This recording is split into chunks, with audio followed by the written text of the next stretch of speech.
Today we're going to continue our book about Helen Keller. Today we'll learn how Helen often spoke to audience about her disabilities. Wild child. Helen's behavior got worse as she got older. When she was 5 years old, Helen hit people when she was upset. She broke lamps and dishes. During meals, Helen ate food from other people's plates.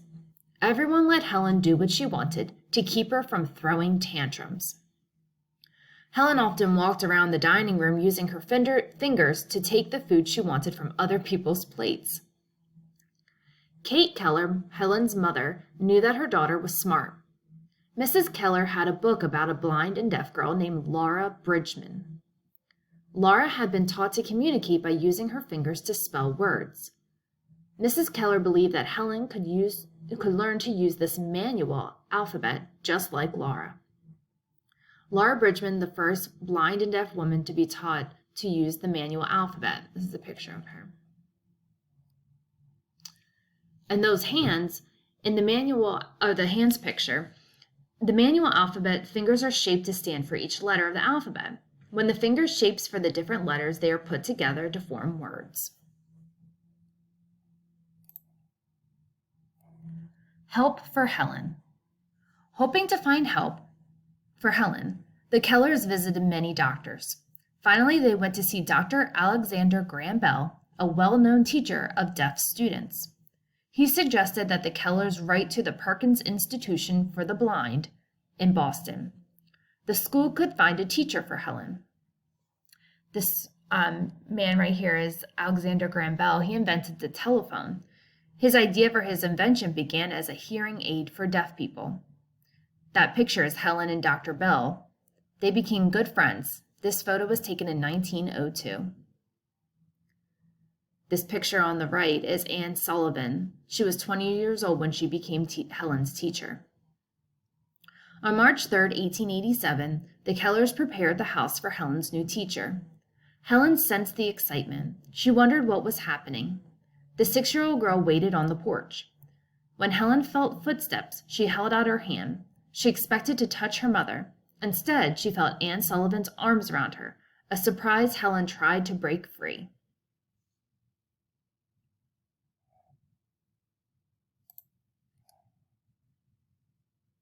A breakthrough. Anne began teaching Helen right away. She gave the young girl a doll. Then Anne used her fingers to shape the letters D-O-L-L in Helen's hand. Helen repeated the finger shapes, yet Helen's face looked puzzled. She did not understand that her fingers spelled a word.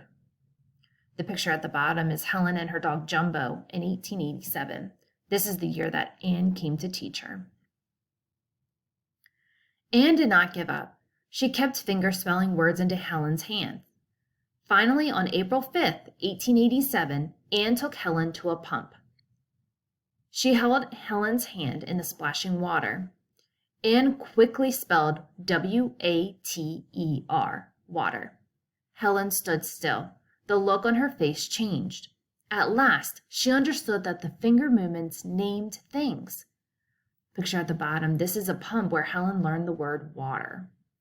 Anne Sullivan had trouble seeing when she was young. She had had many operations during her lifetime. A few improved her sight, yet she could not see well throughout her life.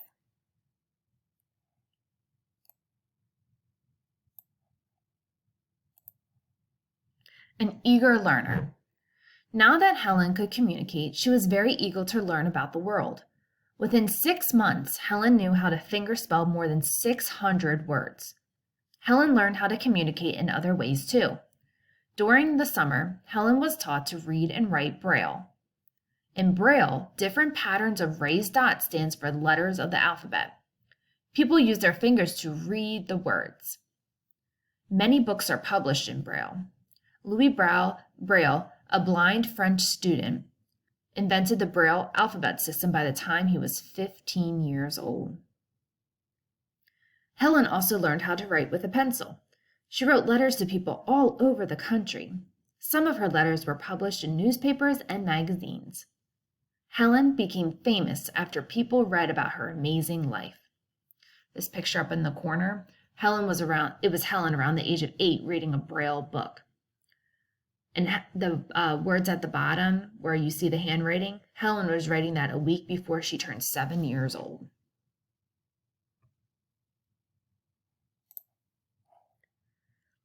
The impossible. When Helen was 9 years old, she found out that a deaf and blind girl had learned how to talk. Helen wanted to learn how to speak too. So she began speech lessons. At the end of her first lesson, she could say the sounds for A, I, M, P, S, and T. To learn how to speak, Helen would put her hand inside her teacher's mouth to feel the position of the lips and tongues when different sounds were made. Helen and Anne sometimes sat in the branches of trees during their lessons. Even when Helen was older, the two could be found reading in a tree. Helen was also taught to lip read. The above picture was her lip reading with Anne in 1897. She was taught to lip read so that she could understand spoken words. By feeling the speaker's lips and the vibrations in the nose and throat, she knew what a person was saying. Then in 1900, Helen did the impossible. She began taking classes at Radcliffe College. No blind and deaf person has ever been a student there before.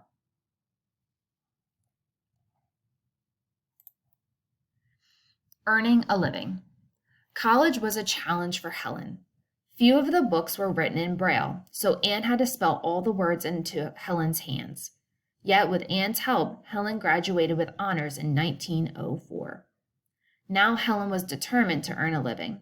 In college, she had written magazine articles about herself. So Helen decided to write more about her life and thoughts.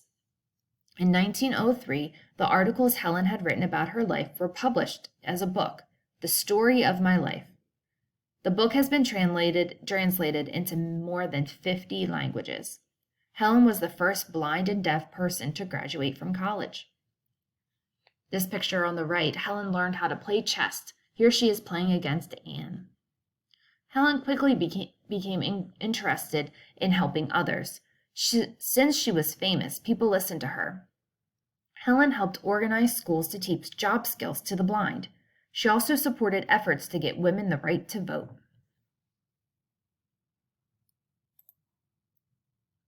The stage life. Helen did not make enough money writing, so in 1913, she began to give lectures with Anne about her life. People paid to hear Helen talk. She spoke about helping the blind and deaf.